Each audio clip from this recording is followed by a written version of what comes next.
Do you remember the X-Files, and Men in Black? I sure do. When I was growing up, they were awesome.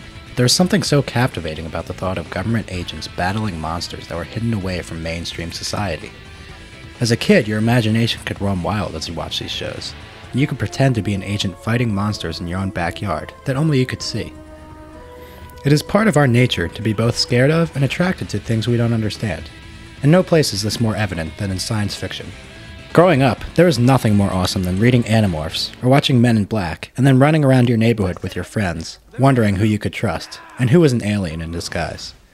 But for every X-Files and Men in Black, shows which perfectly captured this childlike wonder and excitement involved with stepping into a secret world hidden right under the nose of humanity.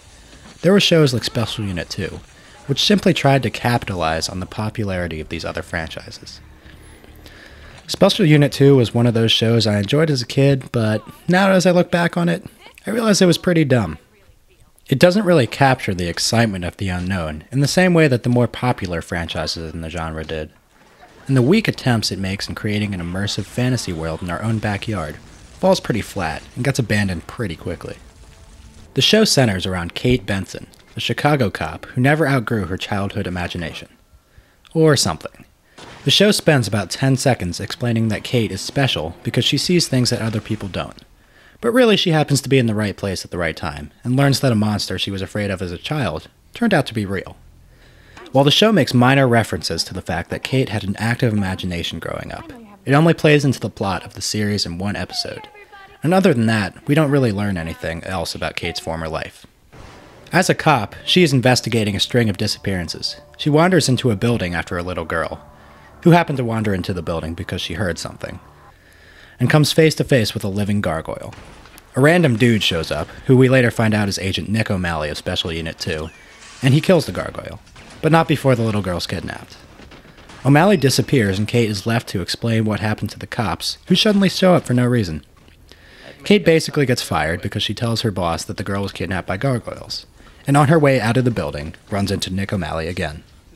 He explains that he works for a special department of the police, called Special Unit 2, that protects the city from all sorts of monsters that the public isn't aware of. So Kate ends up joining Special Unit 2 because she sees things other people don't. Although I think it would be pretty hard to miss something like this. Freeze! Right there! Now! Stop, girl, shoot!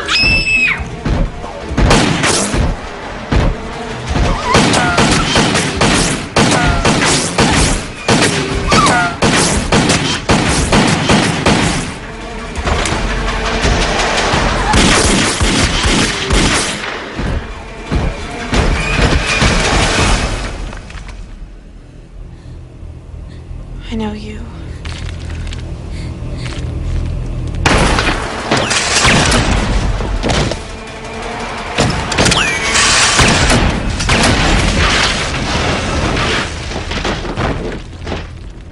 Remember, guns don't kill people. Gargoyles do. Captain Page, Kate's new boss at Special Unit 2, explains that these monsters are the missing links in Darwin's theory of evolution. The gargoyles they're fighting, for example, are the descendants of dinosaurs. These links, as the monsters are called, really like Chicago, and so it's the job of Special Unit 2 to keep them in check. Of course, Kate gets partnered with O'Malley, the loose cannon type who plays by his own rules. O'Malley is a giant cliché, and it's revealed that his former partner had been killed and he feels responsible. The only way they could make him more of a cliché is if he and his partner were romantically involved, which you later found out was true. The last major character to talk about is Carl, a kleptomaniac gnome who serves as Special Unit 2's liaison into the Link community. He hates being a snitch, but because of his rap sheet, he has to stick around. And he loves to antagonize O'Malley, but it's all in good fun. Carl is played by Danny Woodburn, who also played Mickey on Seinfeld, and the humor he injects into the show is one of the few things that keeps you from turning off an episode midway through. Each episode, Nick and Kate battle a different Link based on a mythological creature. Except vampires, whose existence is absolutely ridiculous. Except vampires. Vampires. Ah, complete, total fiction. Never heard of anything so ridiculous in my entire life. Kate serves as the good cop as she tries to keep O'Malley in check, and O'Malley serves as the bad cop who never trusts Links, especially Carl, and often responds to Carl's goading with violence. Come on, how could you be mad at this guy? Hey! Would you stop and wrap your size? Except one place the ratio's worse. Word on the street is Carl doesn't pack much trouser luggage. Hey! I scare the ladies. Yeah, just not the way you think. Okay, enough. The main reason to watch this show is the Lynx themselves, including a pack of werewolves, a shape-shifting Japanese mummy, and mermaids that suck the souls out of female virgins. The 2 minutes of the episode they spend explaining the Lynx can be pretty interesting, and there are some cool new ideas on classic monsters.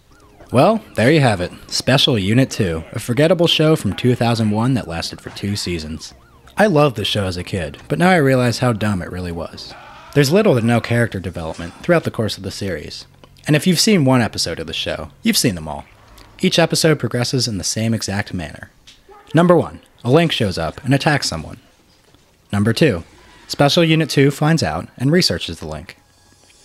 Number 3, the research isn't enough, and so they have to blackmail/threaten Carl into getting them the word on the street. Number 4, Carl grumbles, but comes through with the info about the Lynx's weakness. And number 5, they catch the Lynx. While there are a few episodes that stray from this formula, for the most part there's no real reason to watch this show.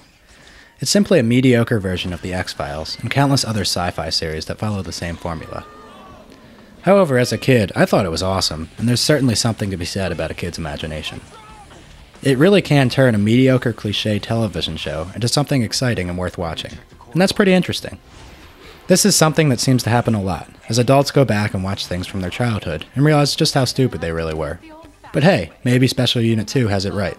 Maybe kids can see things adults can't. You hiding from the dragon? No. Wouldn't you be more comfortable in the back seat? No. Do you want us to just take you to the bus stop so you can get out of town? You do that for me? No.